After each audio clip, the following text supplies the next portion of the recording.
Meowing is now a thing, the automated discovery and wiping of exposed and unprotected databases.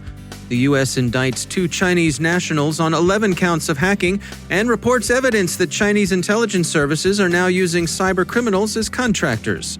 Mike Schaub from CloudCheckr on why COVID-19 has ignited modernization projects for government agencies. Joe Carrigan on counterfeit Cisco routers, and the U.S. State Department tells China to close its consulate in Houston.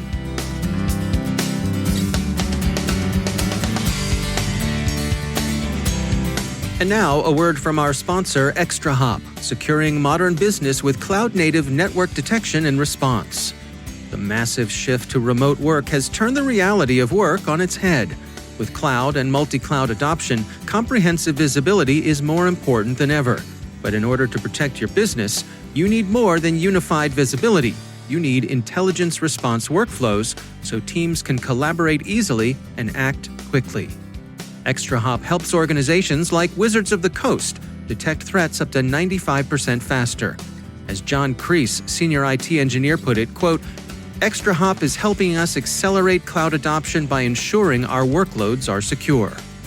See how it works in the full production demo, free and no forms required at extrahop.com/cyber. That's extrahop.com/cyber. And we thank ExtraHop for sponsoring our show.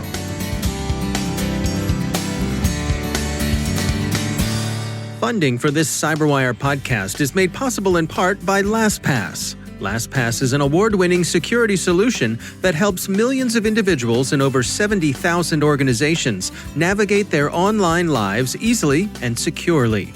Businesses can maximize productivity while still maintaining effortless, strong security with LastPass. LastPass can minimize risk and give your IT team a breakthrough integrated single sign-on, password management, and multi-factor authentication solution. From the CyberWire studios at Data Tribe, I'm Dave Bittner with your CyberWire summary for Wednesday, July 22nd, 2020. An ongoing wave of destructive attacks, Meow attacks, appears to use an automated tool to find and wipe exposed Elasticsearch and MongoDB instances. According to Bleeping Computer, there are no ransom notes, no threats, no crowing, and no explanation for the attacks. One possible explanation is that the attacks represent tough love from vigilantes pushing admins to secure their databases, but that's speculation. Meowing could represent anything from misdirection to preparation for a protection racket to an appetite for destruction to the lulls. The U.S. Attorney General for the Eastern District of Washington has secured an indictment against 2 Chinese nationals on 11 counts of hacking computer networks to obtain intellectual property.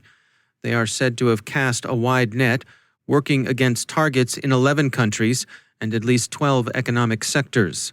Each man faces 1 count of conspiracy to commit computer fraud, a maximum sentence of 5 years in prison, 1 count of conspiracy to commit theft of trade secrets, a maximum sentence of 10 years in prison, 1 count of conspiracy to commit wire fraud, 20 years max, 1 count of unauthorized access of a computer, a maximum sentence of 5 years, and 7 counts of aggravated identity theft, a mandatory 2 non-consecutive years for each count.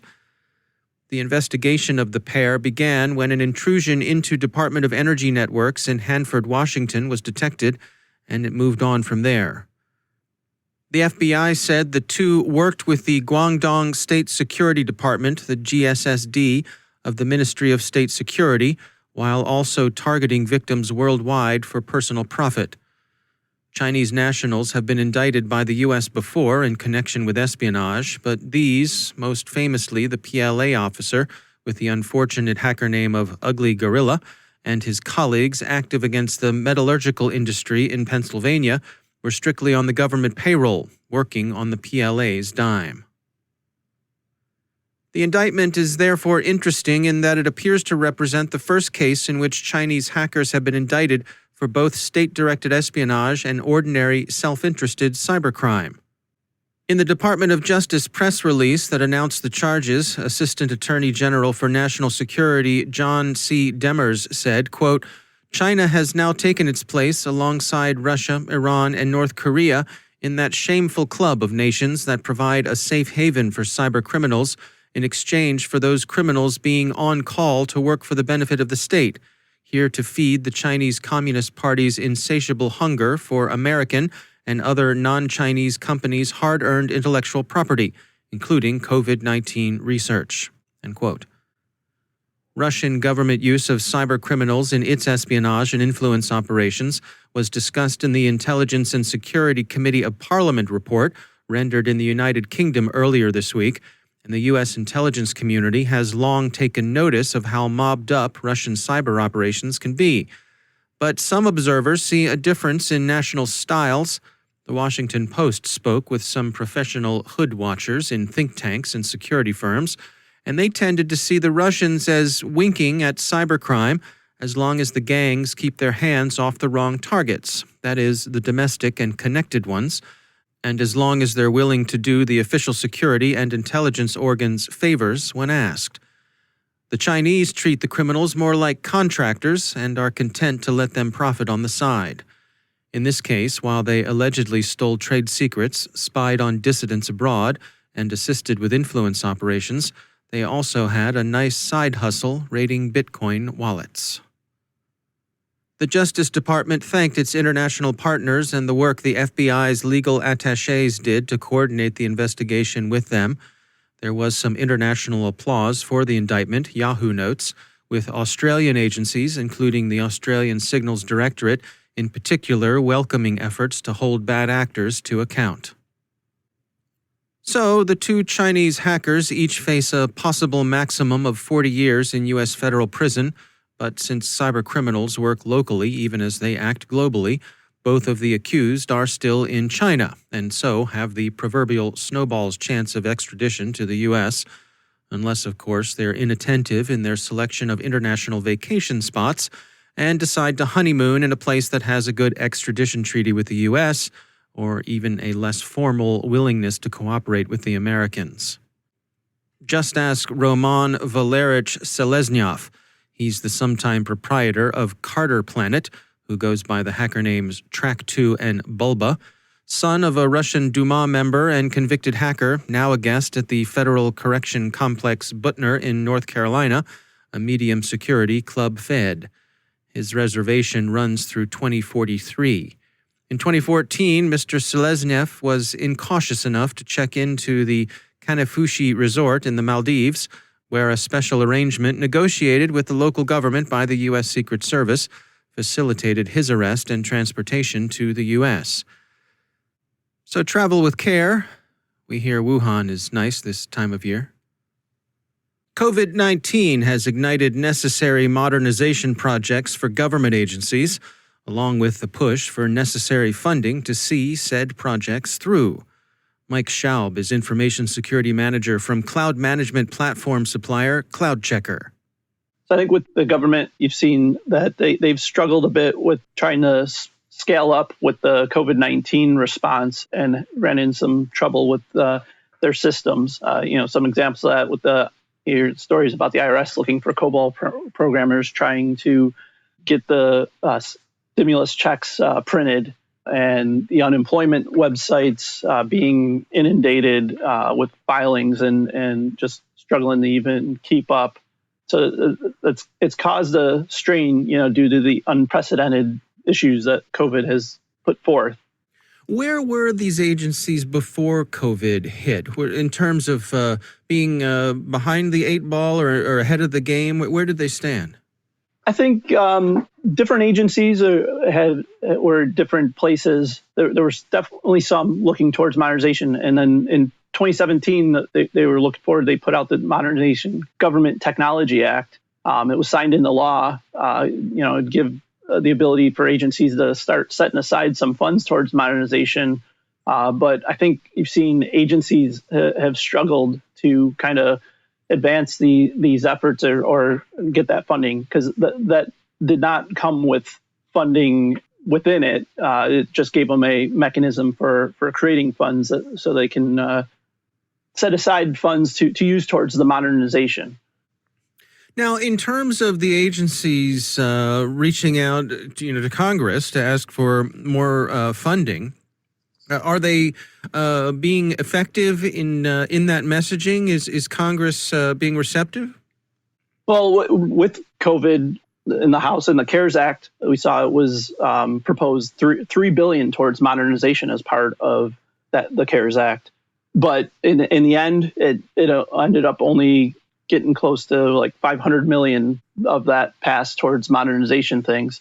It's coming up again with the HEROES Act, which has passed the House, but some doubt whether it will go beyond that. And that currently has another $1 billion towards modernization funding. So I think COVID's helping to cause more discussion on this, but I think it may still remain to be seen if it will result in actual acceleration. And one of the things too with modernization, it tends to be an ongoing thing too. So although that may give a boost to help with some that are far behind, the technology continues to evolve and change all the time. That's Mike Schaub from CloudCheckr. The Wall Street Journal says the U.S. State Department also ordered China's Houston consulate closed for its connection to espionage and influence operations. Why the Houston consulate in particular was singled out, the State Department hasn't said. Quote, "The United States will not tolerate the PRC's violations of our sovereignty and intimidation of our people, just as we have not tolerated the PRC's unfair trade practices, theft of American jobs, and other egregious behavior." End quote. That was the extent of the clarification State Department spokeswoman Morgan Ortagus offered. The Chinese Foreign Ministry reacted with some figurative heat. Spokesman Wang Wenbin said yesterday, quote, "This is a political provocation unilaterally launched by the U.S. China urges the U.S. to immediately rescind its erroneous decision. Otherwise, China will undertake legitimate and necessary responses." End quote. The Chinese Foreign Ministry also reacted with some literal heat. The Houston consulate burned its papers last night, Click to Houston reports.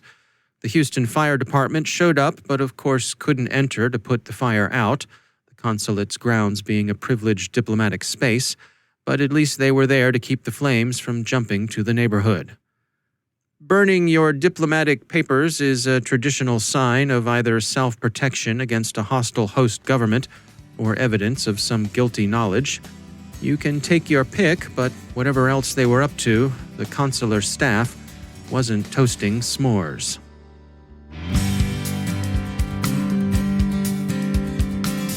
And now, a word from our sponsor, GDIT. Cyber impacts every aspect of our lives. That's why GDIT is driven to ensure clients have cyber protection today while outthinking the threats of tomorrow.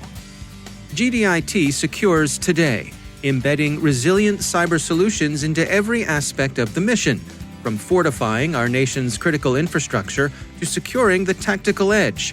And they prepare for tomorrow, deploying new technology and partnerships to anticipate and preempt future risks. Their cyber experts enable agencies to evolve with confidence, accuracy, and resiliency. They do all this because they know cyber is not a singular part of the mission.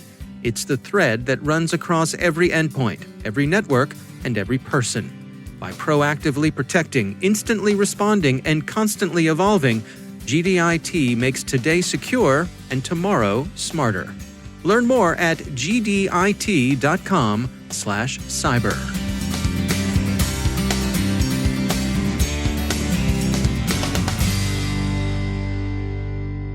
And joining me once again is Joe Carrigan. He's from the Johns Hopkins University Information Security Institute and also my co-host over on the Hacking Humans podcast. Hello, Joe. Hi, Dave. Interesting story came by. This actually caught my attention. It was a press release from the folks at F-Secure, a security company out of Helsinki, Finland. And they have published some research where they have been looking at some counterfeit Cisco routers. Yeah. What's going on here, Joe? So their customer purchased a couple of routers, which later turned out to be counterfeit. And the way they found out that they were counterfeit routers is they updated the software, like a company should do when they have these routers, and that stopped the routers from working at all. So F-Secure is investigating some routers that were counterfeit that were sold to a company. And the way the company found out they were counterfeit was the switches, these were switches, they stopped working when someone tried to update them. So the software wouldn't run on the modified switches or forged switches, right? And they actually call them either modified or forged. I don't know which one it is. But one of the things they said in here was when you find counterfeit hardware on your network, you don't know what that counterfeit hardware is doing, right? Yeah. So you have to do a reverse engineering project on it, and that's essentially what F-Secure was asked to do. And what they found was there was no backdoor on the hardware that they could find, and they think that the motivation for this was I'm just going to rip off Cisco's products and sell them for cheaper and make money, right? Yeah. So I mean, let's walk through some of the likely sort of order of operations here. That I'm in the market for a Cisco router, right? And I'm shopping around, and maybe I find a price that's lower than my local authorized Cisco dealer. Right, because when you go out shopping for Cisco routers, you'll find that they're pretty expensive. Cisco routers and switches, you'll find that they're not cheap, right? Yeah, right. No, it's an investment. It is an investment. It's an investment in the design of going with a reputable manufacturer who takes security and the operation of your network very seriously. Cisco is a great company for that. There are other companies out there that are similar to that. I'm not endorsing Cisco, but they do a good job. Yeah. If you're out there looking around for equipment, you might be enticed to go with somebody who has a lower price point and has equipment that is, as far as you're concerned, the exact same product. Yeah, and so you order these, they show up, everything Right. looks fine. The boxes look like Cisco boxes. You open them up inside. The switches look like Cisco switches. You put them in the racks, you wire them up. Data is flowing. You configure them as far as you're concerned. Everything's running as normal. There's nothing out of the ordinary here. They're functioning the way that you hoped that they would. It's all hunky-dory, right? Until you go to update them, and something in the update process stops them from working. Yeah. How do you protect against this? How do you make sure that you're not getting some bogus equipment? Well, that's a good question, and F-Secure actually addresses that in this press release. The first thing they say is source all of your components from authorized resellers. Mm-hmm. Make sure that the person you're dealing with is an authorized reseller of the product from the company you're buying, and you can probably call the manufacturer and say, is this person an authorized reseller of your product? Because they take that relationship very seriously. I was looking at an article from back in 2008 that said if Cisco finds out or gets wind of you selling counterfeit products, you're done. They're not going to deal with you anymore. You're not going to be an authorized reseller. Right. That would be a big hit to someone's business, so they're a lot less likely to sell counterfeit products.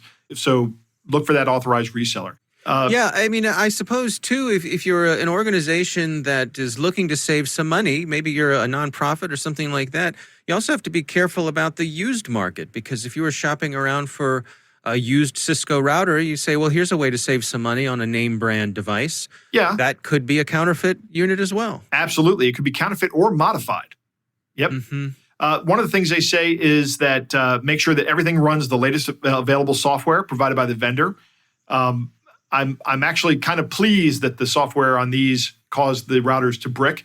I think that might be Cisco's doing, right? That there's something in the software update that says this is not a legitimate piece of Cisco equipment. We're going to make it not work. That's good with me. I'm okay with that, actually. Mm-hmm. Yeah. All right. Well, it's an interesting story. You can chase it down. It's the folks over at F-Secure have published their research on these fake Cisco routers. It's an interesting read. Joe Carrigan, thanks for joining us. It's my pleasure, Dave.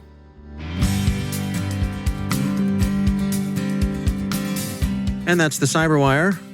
For links to all of today's stories, check out our daily briefing at thecyberwire.com. And for professionals and cybersecurity leaders who want to stay abreast of this rapidly evolving field, sign up for CyberWire Pro. It'll save you time and keep you informed. Listen for us on your Alexa smart speaker, too.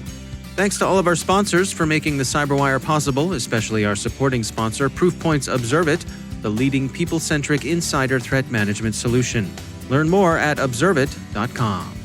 The CyberWire podcast is proudly produced in Maryland out of the startup studios of Data Tribe, where they're co-building the next generation of cybersecurity teams and technologies.